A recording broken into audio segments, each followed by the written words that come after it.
Au nom du Père et du Fils et du Saint-Esprit. Amen. Le Seigneur soit avec vous.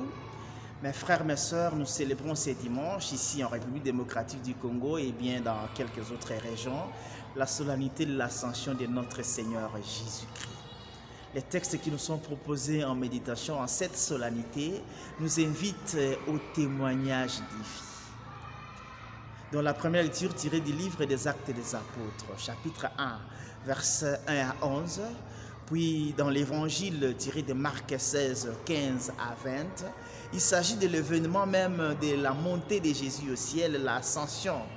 Mais avant de monter au ciel, le Seigneur donne des directives et des pouvoirs à ses apôtres. Il s'agit là comme une sorte de remise et reprise parce que c'est la dernière des apparitions de Jésus à ses apôtres. Ils ne pourront plus le voir physiquement.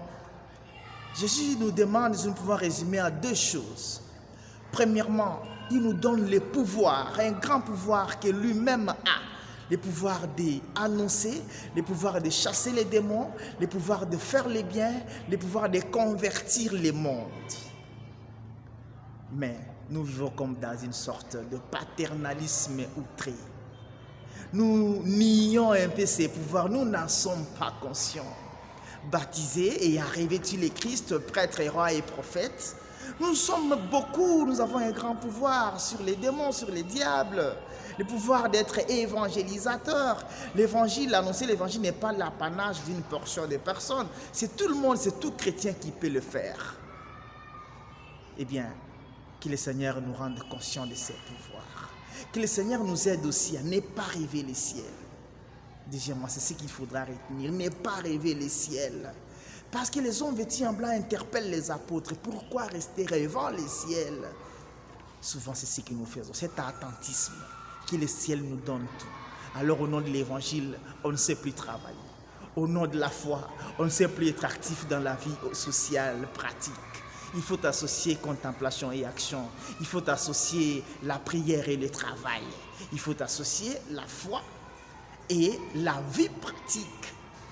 Et dans la deuxième lecture tirée de la lettre de Saint Paul aux Éphésiens, au chapitre 1, versets 1 à 13, Paul nous fait comprendre que chacun de nous a reçu la grâce qu'il lui faut. Ce que tu as reçu comme grâce, comme don, c'est proportionnel. Alors mets-les à l'œuvre. Ne reste pas rêvant les grâces des autres. Ce que tu as, c'est ce que Dieu t'a donné. Alors mets-les à l'œuvre pour que son nom soit sanctifié. Que le Seigneur nous aide à témoigner de lui, à mettre à l'œuvre les grâces et les dons que nous avons reçus de lui pour l'avènement d'un monde meilleur. Bonne fête de l'Ascension à toutes et à tous. Abbé Germain Jérôme au Sandro Moko.